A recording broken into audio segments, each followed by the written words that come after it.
Hola, soy Ana Cristina López Jiménez, enfermera especialista en enfermería familiar y comunitaria. Voy a realizar el abordaje multifactorial de las heridas por enfermería desde atención domiciliaria o desde la consulta de atención primaria. Las heridas es una lesión física que conlleva la pérdida de continuidad de la piel, mucosas o partes blandas producidas por agentes físicos, químicos o biológicos. La herida puede estar debajo de la piel, puede afectar solo a la superficie de la piel o podría afectar la superficie de la piel y debajo de ella. Como consecuencia existe riesgo de infección y posibilidad de lesiones en los órganos o tejidos adyacentes, como podrían ser los músculos, los nervios o los vasos sanguíneos. Puede ser producida por múltiples razones como desgarros, traumatismos, quemaduras o por presión constante. Hay diferentes tipos de heridas, como las cortantes, contusas, punzantes, por cizallamiento, por desgarro, por abrasión, y estas pueden ser agudas o crónicas. Las heridas crónicas, además de tener la característica de que se alargan en el tiempo sin seguir un proceso esperado de curación, suponen un menoscabo de la calidad de vida de las personas que las sufren. Estas heridas son las que ocasionan mayores quebraderos de cabeza a los profesionales sanitarios. El acrónimo TIME es una estrategia dinámica que ayuda a estimular el proceso natural de curación de las heridas. La T, tissus, tejido, busca eliminar el tejido muerto para poder favorecer la epitelización y evitar la infección. La I, infection, infección, se intenta controlar la infección identificando los signos y síntomas que indican que la herida está infectada, como pueden ser el dolor, el aumento de sudado, la rojez, la pus, la fiebre o el estancamiento de la herida. M, moisture, humedad. El exudado hay que controlarlo cuando sale en exceso y por otra parte hay que aportar humedad a la herida que no la tienen o que tienen muy poca. H, bordes. Se tienen que cuidar los bordes impidiendo que se maceren, se rompan o se necrosen, desvitalizándose, ya que desde los bordes la herida es donde empieza a cerrar. Es uno de los puntos en los que más nos centramos los profesionales, pero debemos de mirar más allá. Cuando el paciente llega a la consulta, tenemos que preguntar sobre su herida, el origen, el tiempo de evolución, cuánto tiempo, quiénes los han cuidado, cómo han curado esa herida. Realizar también un análisis del paciente, de su estilo de vida, de las patologías que tiene, de su edad, con quiénes viven. Saber su profesión, a lo que se dedican, cuáles son sus hobbies. Preguntar los cuidados que realizan sobre la herida, sobre todo cuando estas son crónicas y son pacientes que llevan mucho tiempo con una herida y han pasado por muchas manos, el consumo de tóxicos si tienen alguno y los hábitos alimenticios que tienen estos pacientes. En el domicilio del paciente tenemos que hacer todo lo anterior, realizar toda esa anamnesis, pero además reconocer quién o quiénes son los cuidadores del paciente, ya que normalmente cuando nosotros visitamos al paciente en el domicilio significa que es un paciente inmovilizado o que no puede salir de su casa, que tiene muchísima dificultad de movimiento. Revisar si existen barreras arquitectónicas, incluso aprovechar para revisar el botiquín del paciente, observar las condiciones higiénico-sociales en las que vive y quiénes son las personas que diariamente conviven con este paciente. Toda la información recogida puede influir. Yo me he centrado en estos puntos que los veo más importantes. La alimentación es un punto que debe considerarse siempre, ya que una alimentación incorrecta afecta a la cicatrización. La obesidad empeora todo el proceso de cicatrización, pero también a su vez una desnutrición retrasa el proceso de cicatrización de las heridas. También es importante tener en cuenta el consumo de proteínas que realiza el paciente, ya que algunas veces no es una desnutrición completa en la que el paciente llega a tener una caquexia, sino que simplemente es un paciente que no aporta ciertos nutrientes a su alimentación. Tuve un paciente que no aportaba proteínas suficientes y la herida se estancó. Después de descartar todo lo anterior, en plan de que no era una infección, de que se había cambiado incluso el método de curación, pero la herida no avanzaba.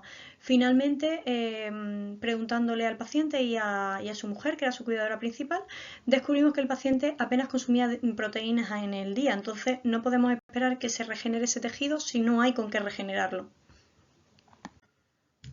Cualquier tóxico que consuma el paciente tiene efectos negativos sobre la cicatrización. Es verdad que es un punto bastante difícil de abordar porque nos cuesta valorarlo y saber cómo abordarlo sobre todo.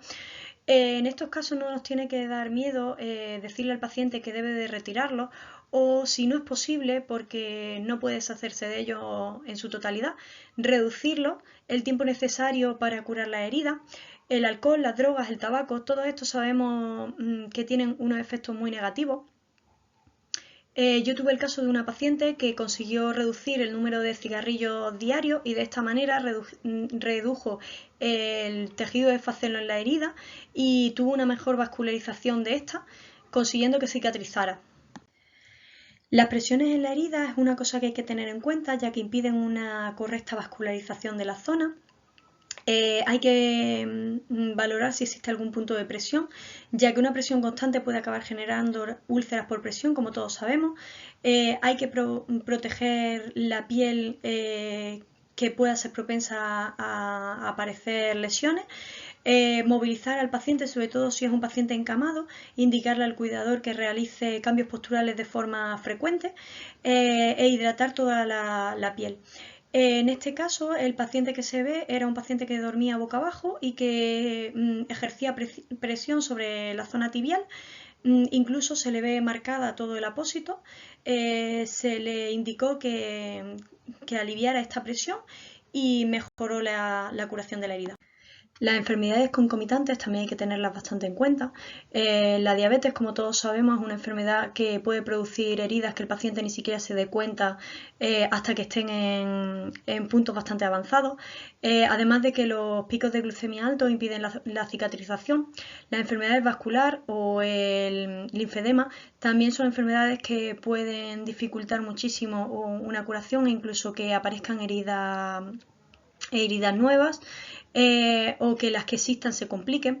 La obesidad, los tejidos grasos al tener poca vascularización sabemos que retrasan bastante la cicatrización.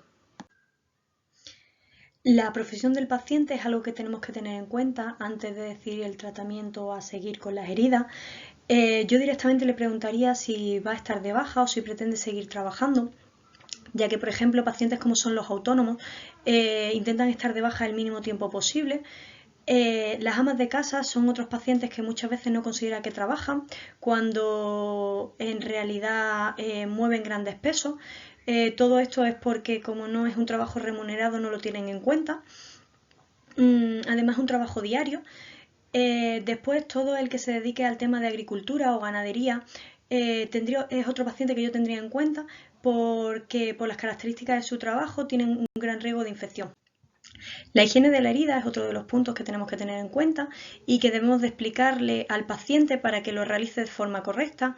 Además de realizar su propia higiene, qué apósitos puede mojar, qué apósitos realmente no se deben de mojar en ningún momento, explicarle los signos y síntomas de alarma por los que debería de acudir con prontitud a su enfermera o incluso a algún servicio de urgencia si es necesario. Y también tenemos que explicarle el tiempo que va a pasar entre una cura y otra, para que ellos lo tengan en cuenta. Los autocuidados del paciente también sería un punto que yo tendría en cuenta, sobre todo cuando el paciente está inmovilizado, hay que valorar quién es su cuidador principal, cómo se maneja con estos cuidados, e informarle de lo que no debe de hacer. Cuando existen órtesis, ayudarles a manejarlas, el enseñarles cómo ponérselas, cómo quitárselas de forma correcta.